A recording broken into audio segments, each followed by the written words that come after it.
Hey everyone, Lynz Piper-Loomis here. Thank you so much for joining me back here on I Am Silent No More. Super excited to share with you a special guest today, Brooklyn Robinson. Welcome, Brooklyn. Hi, thank you. Hey.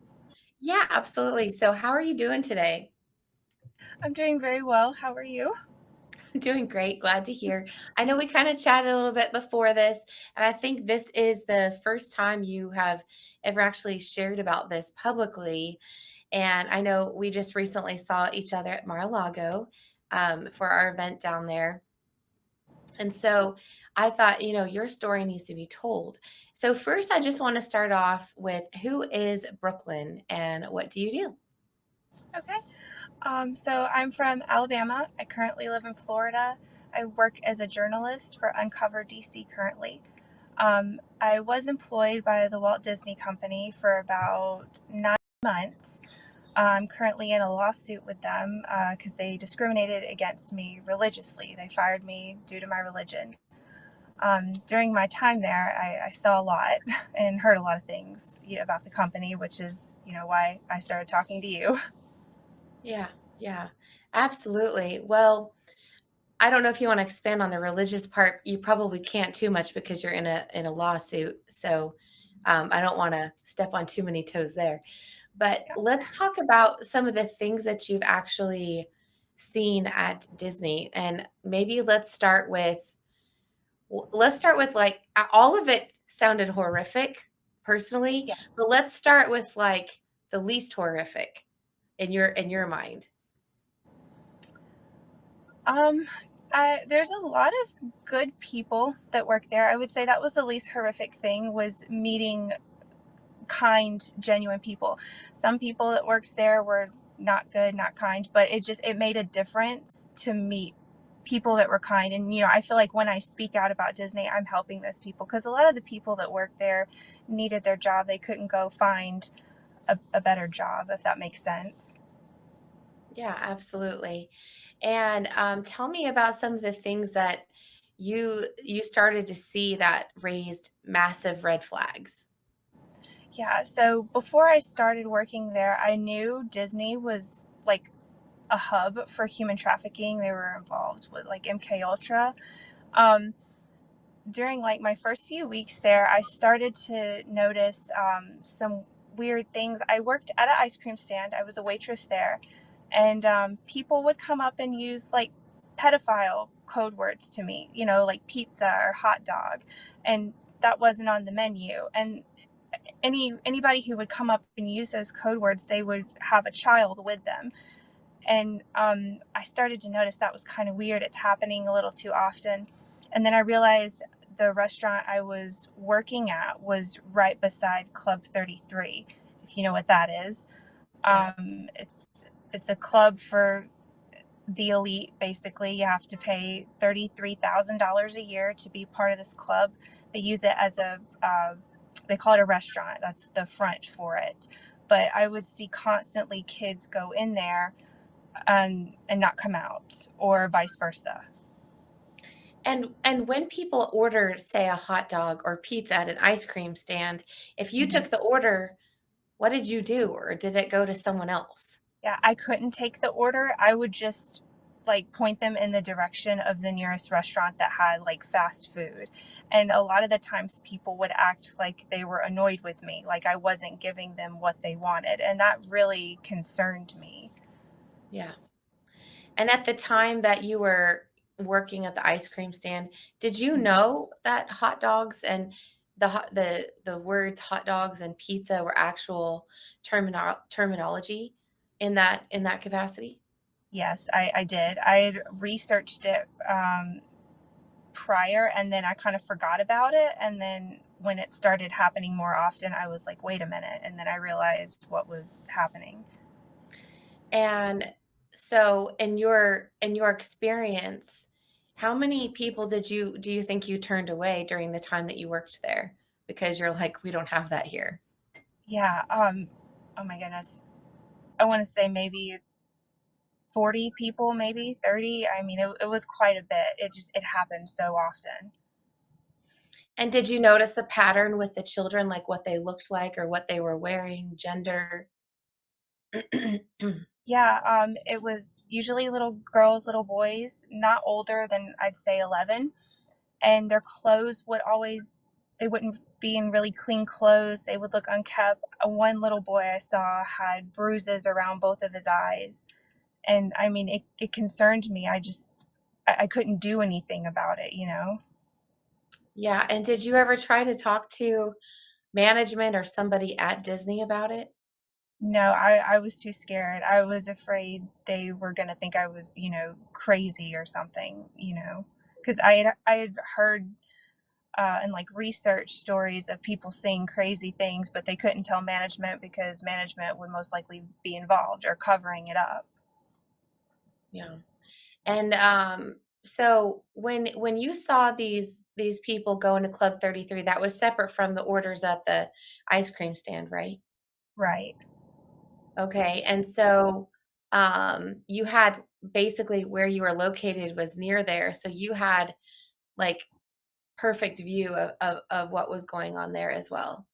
Yeah, I couldn't get inside. So Disney has a tunnel system and I could see the door that would lead into there, but I couldn't get behind that door. You had to have a special code, and there was like a porthole window, and I tried to look through the window. It was like a two-way mirror kind of thing, and I could only see a bar, but I could hear things that were going on inside there, and it constantly would sound like a party, and I would hear children in there too, which I mean it concerned me because one thing they tell you about 33 is it's like an adults only restaurant. Okay, Yeah. interesting. So in your experience, how many kids do you think went to, how many strollers, how many kids did you see go there in your time there that didn't come out? Um, I don't remember like the exact number. I remember, seeing it. Yeah. And, did any of the kids ever, I know I'm asking a lot of questions. Did any That's of the okay. kids ever ask for any help, or do they try to, I mean, because a lot of times in those situations, the kids can be drugged or they can be, um, already, like, groomed to where they're compliant. Did Yeah. you notice any that had a behavior where they're like, "Help, I need out of this situation?" No, they all seemed like the quiet. I remember on one occasion I had two teenagers alone. They're both wearing 33 sweaters, and they came up to me to order ice cream. And I mean, they looked dirty and drugged out. And I asked them, I was like, "Oh, how's your day going? Are you okay?" And they would barely, talk to me. And they took their ice cream and they went back into the club. And I hate, seeing that. It still haunts me to this day. Yeah. And what else did you, see and or experience with your time at Disney? Yeah. I just seeing the children go in there. On one particular occasion, I was outside of the restaurant where I worked at, greeting people, and I saw it was a man and a woman. They were pushing a little girl in a stroller, and what stood out to me was she had a dress on, and they didn't have underwear on her. They're pushing her in the stroller, and her bottom is out, exposed, and no one, told them, "Hey, you need to, cover her up." And I mean, we'll give people band-aids or diapers if they need it. And I mean, no one was offering that to the little girl. And I mean, I was in shock. I didn't know what to do. And they left with her like that. Interesting. Did she seem in distress? I don't know. She was just laying in the stroller. I don't know if she was drugged or I don't know. She just seemed normal, but something was just off about that because I don't know what kind of parent would do that to their child. Yeah, yeah.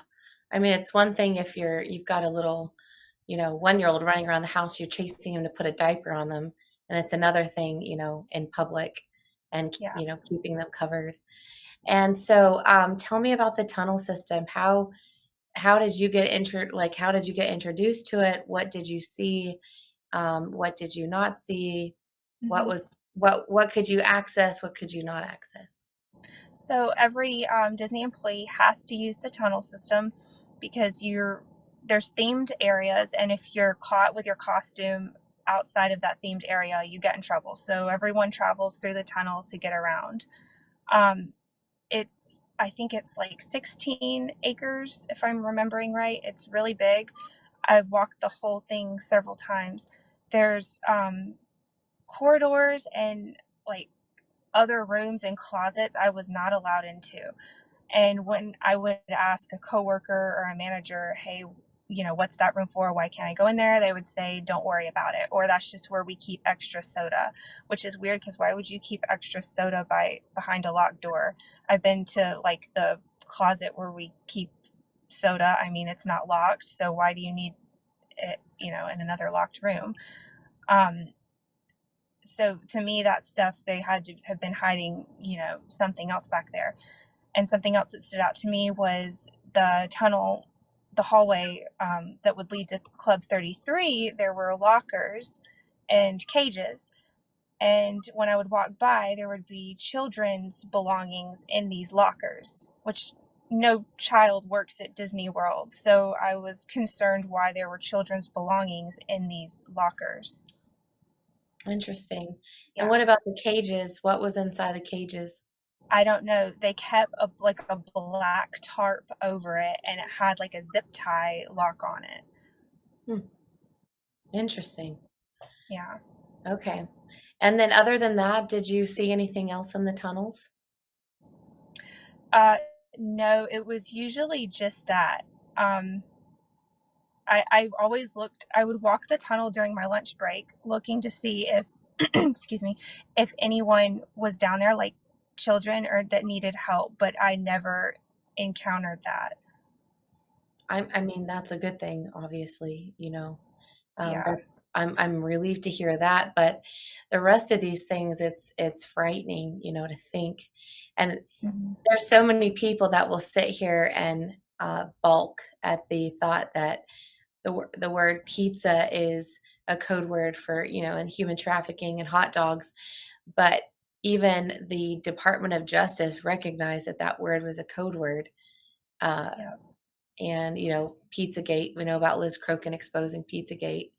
So interesting, interesting. Mhm. So you were there for how long now?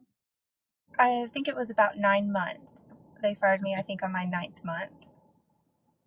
And that was due to the religious situation because they would not give you an exemption Correct. for They your wouldn't give me faith. time off for my Sabbath. Yeah. Yeah. So that's really interesting. That's so interesting. I Yeah. I've I'm trying to be very careful with my words. Interesting is my word of the day, I guess. What are some other things that you would like to share about Disney and your experience there? Yeah. S- One thing that concerned me was some of the people that work there that Disney was allowing to work there. I don't know if you saw Polk County several times would bust human trafficking rings, and it was several Disney employees. They were always involved, in the bust. So I felt like I was working around pedophiles, but I didn't know, who was a pedophile. Um, One thing that management did that bothered me was in my restaurant area, there was a man who was going around and he was sexually assaulting and harassing girls in my work area, and they wouldn't fire him. And all these girls were quiet about it. They weren't saying anything. They didn't go to the police, and that concerned me. And eventually they just moved him to the restaurant next door, but I mean he could still have gotten away with it. So I'm just wondering, I mean, how many people that are pedophiles are working at Disney and just keep, they're not getting fired, they just keep getting away with it, and Disney's just, not even giving them a slap on the wrist. That's an interesting point because that was gonna be the next path I went down because we know there's a lot of pedophiles that work there, and it seems that their policies have been very, welcoming and hospitable to that type of individual, sex perps. And the fact that these, girls, young ladies, didn't didn't feel that um, they didn't feel like they could, come forward and say something.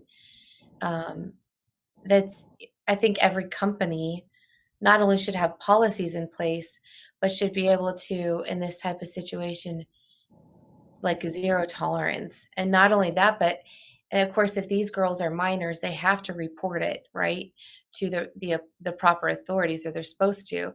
But if they're not and they're adults, then they have a choice in whether or not something's reported. And this is something that is really bugging me at large with the body of Christ.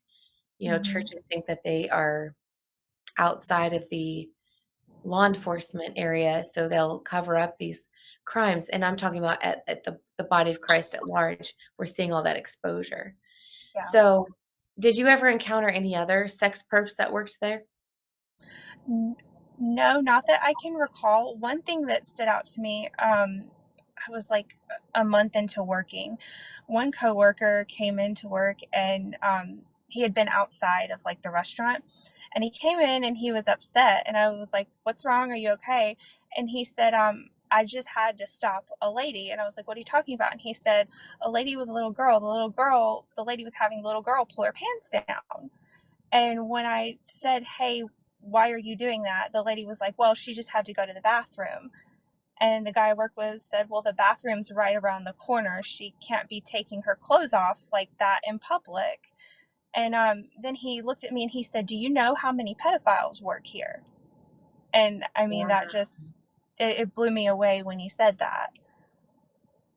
Yeah, because I mean, personally, if I'm going to employ somebody, Hmm. I'm gonna do very thorough background checks on them. If they have anything on their record, personally, and especially what I do.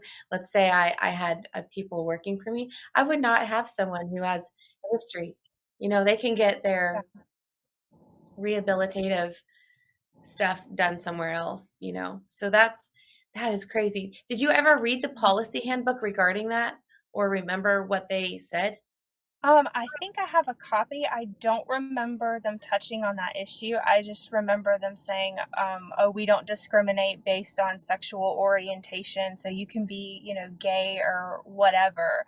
And I just remember working there, they would constantly throw LGBTQ in your face. And I know a lot of people um, consider pedophile being like a sexual orientation, so I assumed that was one thing that they possibly would have been okay with since they were so pro LGBTQ. And you bring up a valid point, the minor Yeah. attracted person. Well, we're going to take a quick break, y'all, and we'll come right back. And thank you so much for tuning in, and we'll see you right back after this break. I'm excited to announce that we're having our first ever mega sale on overstock clearance and brand new products. For example, save over 50% on this season's flannel sheets. Queen size only $59.98. Kings only $69.98. They sell out fast every year, so order now. Save 20% on our brand new My Crosses. They're designed in the likeness of the one I've worn every day for over 20 years. They come in men's and women's, and they're made right here in the USA. Get our 2025 6-piece My Towel sets for only $29.98. Our initial quantities are extremely low, so get them now before they go.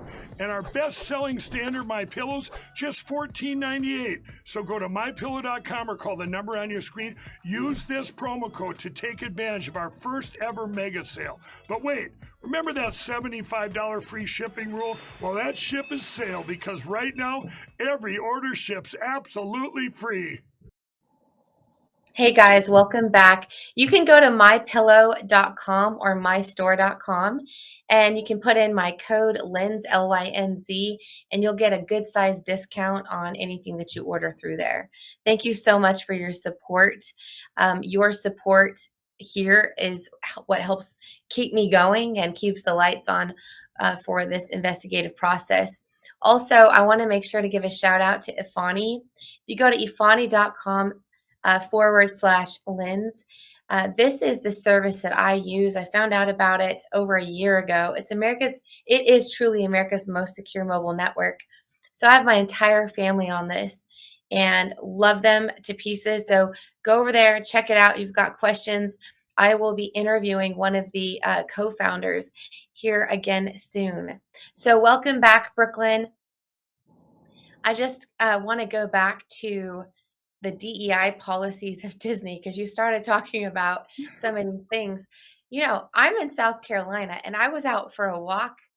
I go for a walk every day with my Belgian, and I saw a trans flag, but it's more than just a trans flag. It's everything it's LGBTQIA plus, blah blah blah. But Yeah. the thing is that it has the minor attracted persons emblem on it as well, like right in the center of the flag. This is sickening. They are trying to normalize this, and in some Mhm. cases, they already have.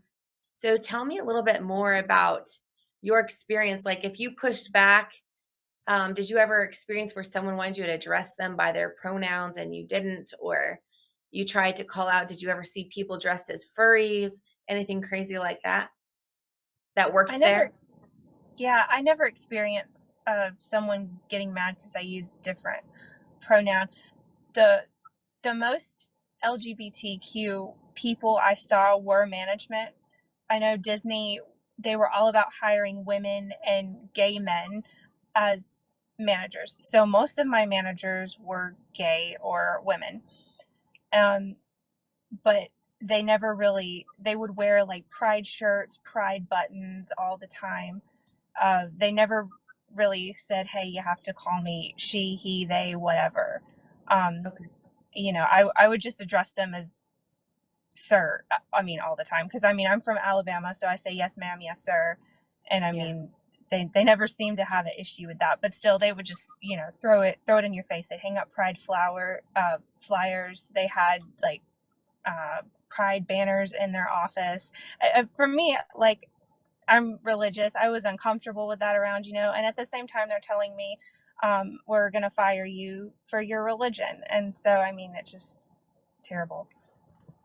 Yeah, it's interesting because that whole, and I'm not talking about people, it personally goes against my personal faith as far as, Hmm. gays and lesbians, but um I don't I don't get into the weeds with that. Uh in in most cases, other than if I'm, ministering, or if I'm, praying for people, and that if it's at church, things like that, I will stand up for my faith in that regard. But I don't get into the weeds on that one. The ones I go after is the rest of it, Yeah. and it is a cult.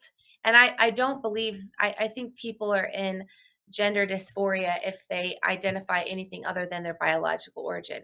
I don't believe God makes mistakes. I don't believe that you're born biologically a male, but then God changed his mind and you're actually a female on the inside. He's not a bipolar God, right? So, Right.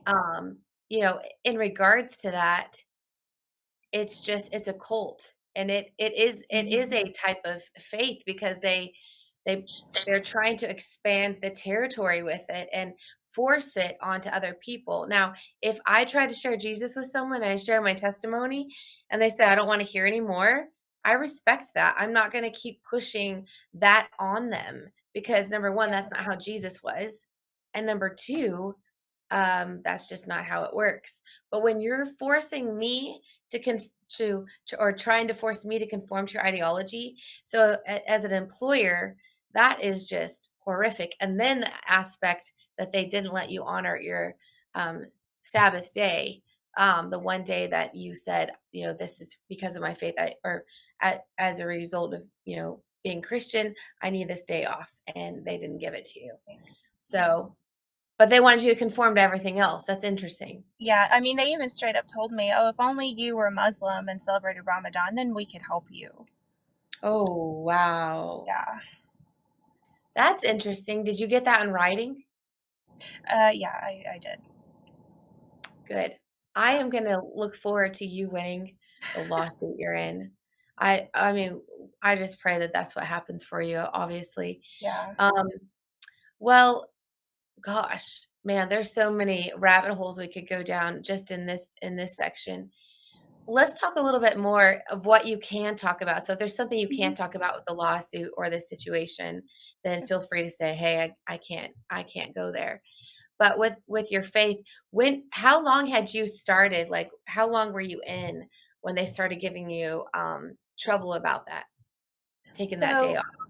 so I applied for the job in January of 23, and they accepted my application in February, and they told me my start date was going to be in October. And they said, if you have a medical or religious need that needs to be met, fill out the form and we'll help you. So I filled out the religious accommodation form. I'm a Messianic Jew, so my Sabbath is sundown Friday to sundown Saturday. I just need that 24-hour time period off to observe my Sabbath. And so HR calls me and they kind of are grilling me about it. They're like, well, how long have you been religious? What exactly is your religion? They were being kind of nasty a little bit, I felt like. And so they were like, well, I guess we'll try to find placement for you that can give you that certain day off.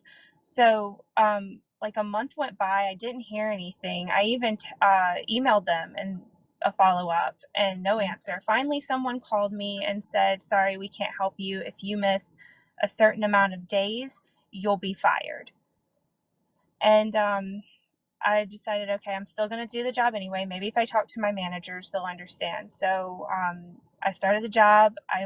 As soon as like I got into work, I met my managers. I sat down with them and I said, hey, this is what my religion is. Can you help me? And they said, no. They said, you don't have any rights because you're not a union employee and you're not a full-time employee. You'd have more rights if you were a union or full-time employee. And I, I was blown away by that. And so the more I got to know people in my area and meet people, there were other people, uh, Christian, Jewish, and they wanted theirs to observe their Sabbath too, but they were told the same thing. But instead of, missing work and standing by their values, they still came in because they needed their job. And I mean, Disney was just like running over them, not respecting their religion. And I even met people who needed medical accommodations, and Disney was denying their medical accommodations. Wow. Yeah. So I could imagine that if this story could break out, there could be a good sized class action lawsuit. This Yeah, would be I would hope so. That's why I'm speaking out, because I saw so many people that just didn't have a voice, and I just wanted to be a voice for those people. yeah, absolutely. And you're brave to come out and speak and talk about these things. So y'all, if you're watching this right now on X American News, on my Rumble channel, or on my X account, please share this and do it with a quote. Just put like in the quote Disney discrimination question mark. And just share this because we need this to go viral, not because of me or my platform, nothing like that. This is about getting the story out for Brooklyn and others like her that didn't have another option to find other employment. We need Disney to do better. Of course, I'm not a huge fan of Disney, of course, but anyways. Um, Now, Brooklyn, is there anything else that you want to share before we share your social media and some other information? Yeah, I just want to share, if anyone else is having this problem, whether it be at Disney or wherever, like just speak out and stand up for yourself. And I mean, if you see trafficking behavior going on or children that need help, like try to help them as best you can. That's one thing I regret, is I just didn't know how to help them. Yeah, yeah, absolutely. And then you're on X, obviously. I know you're on X, and I think we have your X thing that's been going across the bottom, your X profile, so Yes. people can follow you on there. And hopefully, we'll have you back with good news regarding this lawsuit. How long have you been in the lawsuit now? Um It started, I think, in September. I had to do like a EEOC complaint, and I started that back in April of last year. So it's been going on for quite a while. Yeah, I imagine it will continue to go on for quite some time. Well, Brooklyn, I'm so thankful that you came here and shared your story, and brought some things to the light as a former employee of Disney that you saw. And I just want to say thank you for that.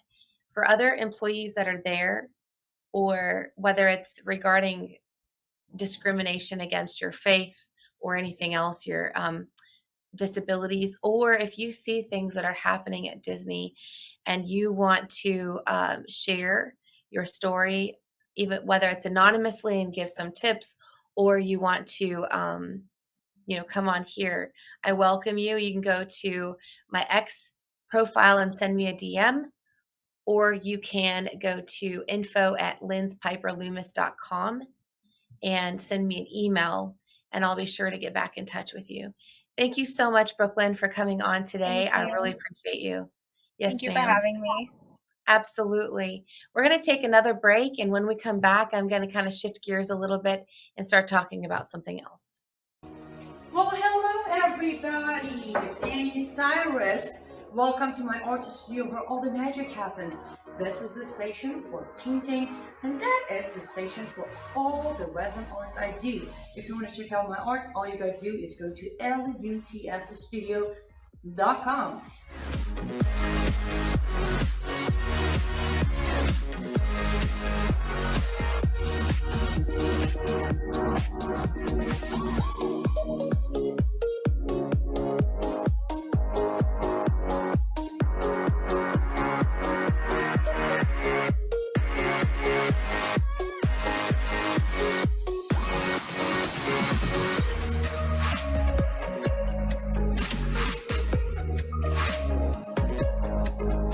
I gotta go finish this painting, but I'm sure, or at least I hope, I'll see you at lutfstudio.com. Hey guys, welcome back. Make sure you go to lutfstudio.com, put in my code Lynz, and you can get a discount on any of Annie's fabulous pieces of artwork. So I'm kind of shifting gears now because I want to just kind of give an overview of what I'm going to be digging into with you guys over the coming weeks. The reason why I'm talking about counterterrorism in this new season, um, the goal of the Islamic State is to expand their territory, take ground and expand their territory. We shared with you what Amy Meck was talking about, Rare Foundation out in Texas, where there's actually this, what they're going to have is the epicenter of the Islamic State here in America. There is a development going in called Epic City in Dallas, Texas area. And this has mosque. I mean, everything is going to be underneath its own thing. So we have to shut this down. People think that, how did this get into our state? How is this happening? Because we allowed these types of things to come in. The Islamic State in and of itself is anti-American. The Muslim faith, even if you are a Muslim and maybe you're peaceful, but the Quran and the things that it talks about is anti-American. And so this is what you see happening over in United Kingdom. You see what Tommy Robinson is, he's in prison for standing up against the deep state and speaking out on behalf of all these victims who have been raped and in some cases murdered by members of the Islamic State. And so I just I'm going to start talking about this. I'm talking about South Carolina right now, and I will be talking more about some other areas, but I'm focusing here because people will tell me, oh, we're a supermajority state, we don't have issues with this. But I would actually tell you the complete opposite. And one of the last episodes I shared with you, we talked about the hate crimes bill, and South Carolina is one of two states left that does not have a hate crimes bill on the books. And why the reason why the Council on American Islamic Relations, which is actually on the terrorist watch list, and it's Hamas founded and funded, the reason why they are supporting and working with legislators at the most local levels on the hate crimes legislation is because if that gets passed, it throws out a welcome mat for Sharia law. It throws out a welcome mat for the Islamic State to expand and take ground in each state.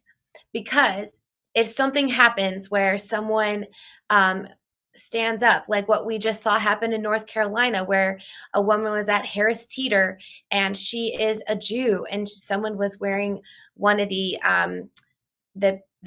scarves that the Islamic State wears and is actually a threat to the Jewish people. And anyways, and she went to management to talk about it. 2 days later in North Carolina, she was arrested and thrown in jail for I think they called it cyber stalking. And if we don't take a stand right now to reverse course some of this stuff, we're going to be in a world of hurt. So that hate crimes bill would give people the Islamic State, if passed, the ability to sue on behalf of religious beliefs or the cult that it is. And if this law is in order, then it gives them one up. So then they can win these things and they can continue to expand and enlarge their territory here in America. And we've welcomed them in. And so the first thing I want to talk about today, I'm looking at my phone because I'm looking at my notes. Something that I discovered here in South Carolina. If you go to this first link is the South Carolina Independent School Association. And we're just going to kind of show you this. This is an association that focuses on independent schools. They work with helping people with school choice and working with accreditation on these independent schools, private schools, those types of things. So this is why I'm pulling this up. If you go to Charity Navigator, and this is just something I pulled up, they actually don't have a really good rating. So this will be the second link that I sent in. My producer is amazing. She's following everything that I'm saying. But they have a 69%, according to Charity Navigator. They have a 2-star rating for accountability and finance. And if you scroll down, you'll see the areas that they have issues with. I'm going somewhere with this, so just stick with me, okay? So we can scroll down a little bit. They have a 2-star rating on accountability and finance. If you look at these areas where it says 8 out of 8 points on majority independent board members, 7 out of 7.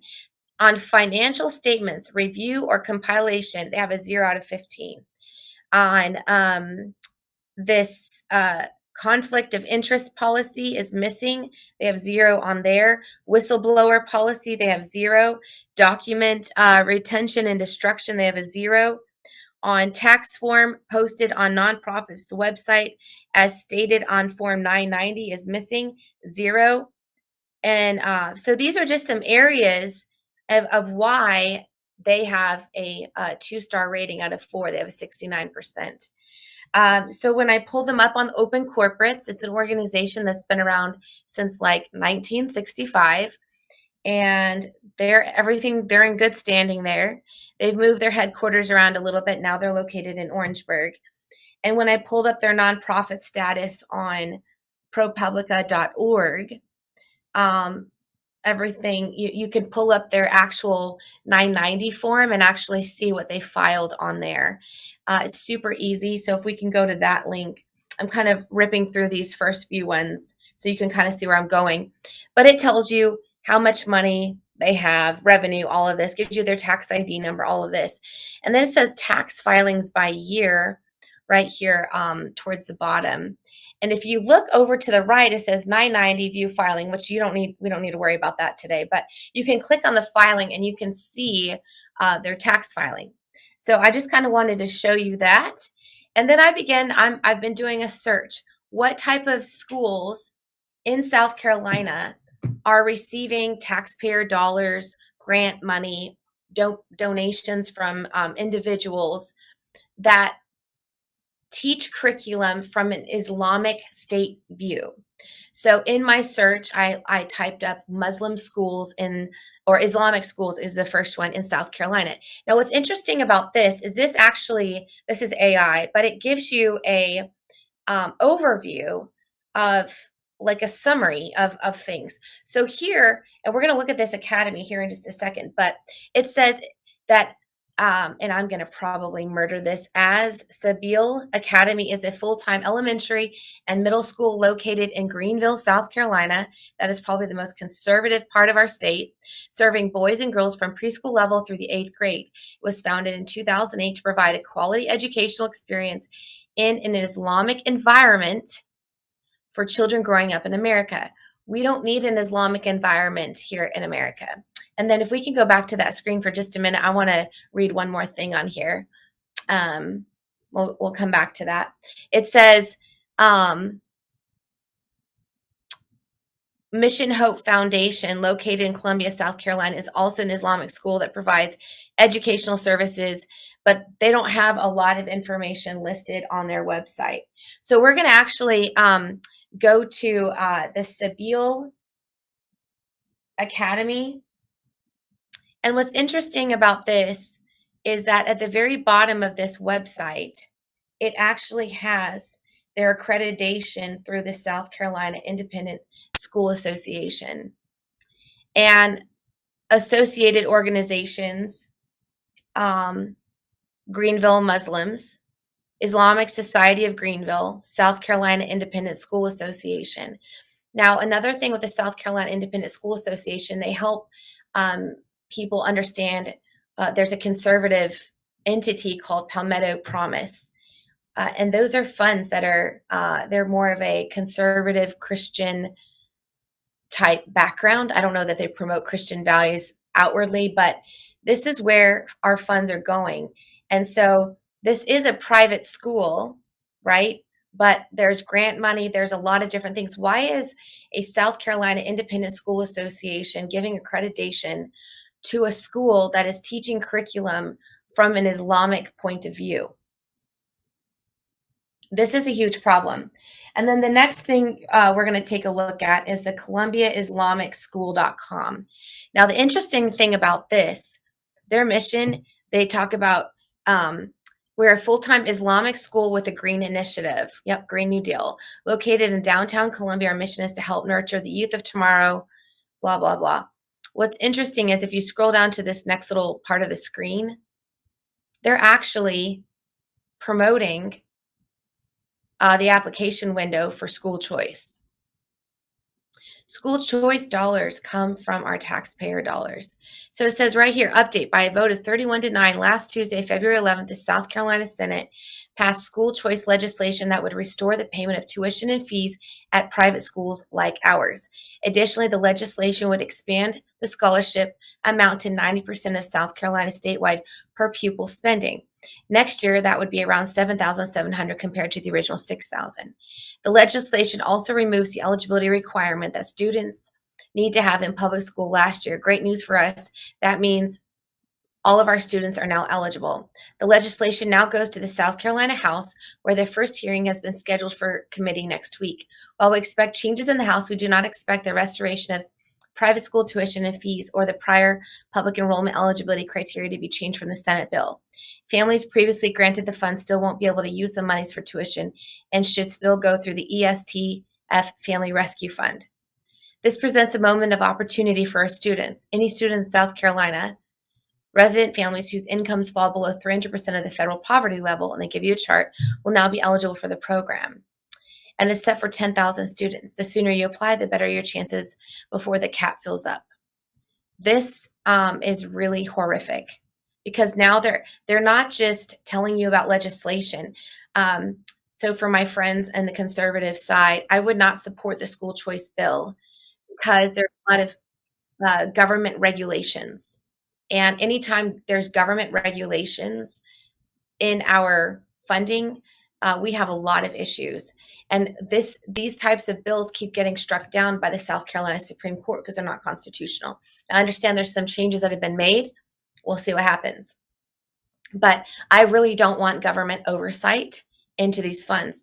But now this entity is actually directing people how to navigate through these private funds that they could receive through school choice. Why is our private taxpayer dollars funding the Islamic State curriculum? Their entire belief system, if you will, and Islam is not a religion, okay?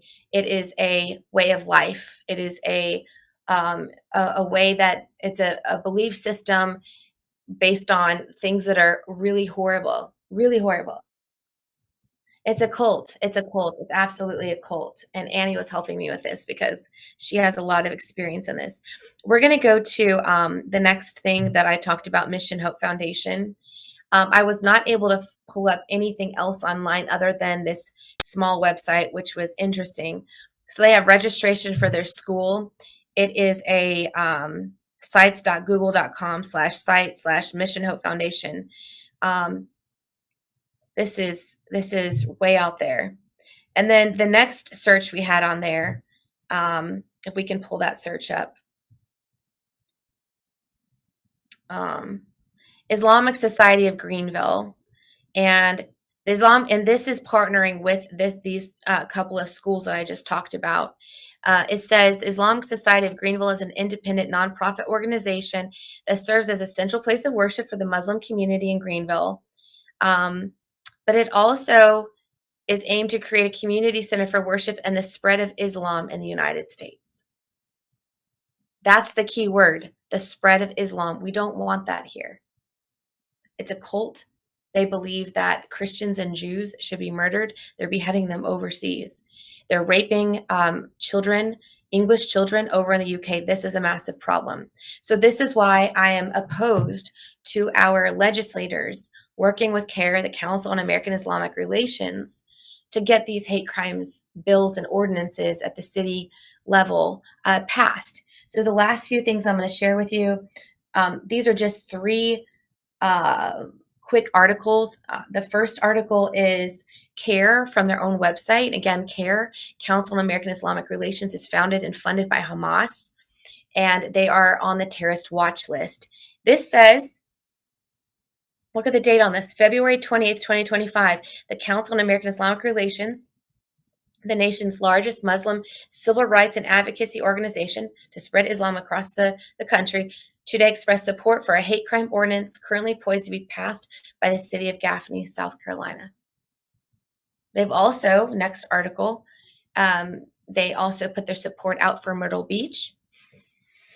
And the last article, they put their support out for Somerville. Somerville, the person that just got elected in this last term, Tiffany Johnson, an alleged conservative, actually picked up this hate crimes ordinance and ran with it. So not only are they trying to get it passed at the state level, but they started at the local level. And these are just 3 cities in South Carolina. There is many, many more. So why are our taxpayer dollars funding elected positions that are helping spread Islam across the state and across America, but in our state? Why are they giving our taxpayer dollars to programs that are helping to spread the cult of the Islamic State in America, in South Carolina, taking ground and taking territory? And then that one school is focusing on the Green New Deal, and I'm being kind of feisty with that, but that's a massive problem.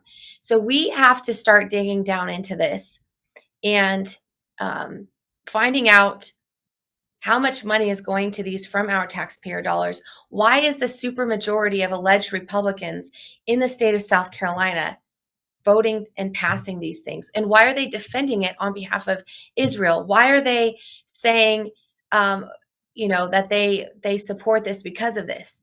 No. CARE is specifically going after this because they want to spread Islam in every single state and across America. Look at what's happening in the United Kingdom. Do you want that here? I sure as heck don't. Last thing I'm going to share real quick is that I'm continuing to do behind the scenes work on the case that I reported on from Beaufort. I'm not going to be talking as public about some of the things that I know about, because some of the details I'm getting are not public knowledge, and I'm respecting the rights of the victim and the family. And I don't know what's what, so I'm just continuing to see um, what's going on there. The last thing is Alan Wilson. Uh, there is this situation, and I'm gonna do some more work on it. But there is a case where he was listed as a judge for this Donald Edward Gresh Jr. sexual exploitation of a minor, second degree. And I've got to look up the actual disposition of this case, but it says disposition judge, Attorney General Alan Wilson, and the date was 2022. I think he got let off the hook. I think he got like a $10 fine. Don't quote me on that. I need to double check that. I'm going to do some more work. But Alan Wilson does not need to be the AG of South Carolina, and he most certainly does not need to be governor. So he needs to resign and put it up. There's so many things that we can go into on this. Thank you so much for tuning in. If you're watching us from Ex American News, thank you for your support. We really appreciate it. If you're watching from my Rumble channel or from my personal X, I really appreciate you. Please share these messages and get them out. I'm not always going to stay on South Carolina, but I'm just sharing some things so that way you can start getting the things moving inside your head. Please go to my of how you can solve these problems and do your own research. That's what I'm getting at. Sorry, let me finish my thought there. Please go to my website, lynz.co. Consider making a contribution there, helping to support these investigations and the people that I'm talking with and the work that I'm doing behind the scenes and here up front. I appreciate your prayers and your support. And so I'm really excited. I look forward to seeing you back next Monday, 6 p.m. Eastern Time. Last thing I'll say is make sure you grab one of my books on my website. That also helps support the work I'm doing, and subscribe to my newsletter. Thank you so much for tuning in. God bless you, and God bless America.